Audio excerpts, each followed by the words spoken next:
बदियुद्दीन राशिदी रहमतुल्लाह से किसी ने बंदे ने कहा, हम बरेलवियों के मस्जिद में जाके तबलीग करना चाहते हैं तौहीद की, लेकिन उनके पीछे जब नमाज़ पढ़ेंगे तो आमीन नहीं कह सकते, ना रफ़ा दैन भी नहीं कर सकते, क्योंकि उन्होंने ना भाभी आ गए ने।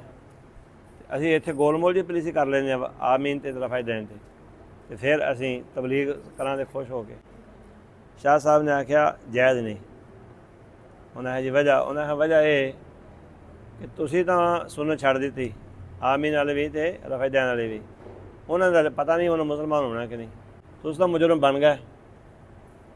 ना तुहानूं नबी ने आख्या, ना सहाबी ने आख्या, ना अल्लाह ने आख्या इवें करो। तुसीं आपदा लालच उन्हां को रखो, नबी नूं क्रास ना करो।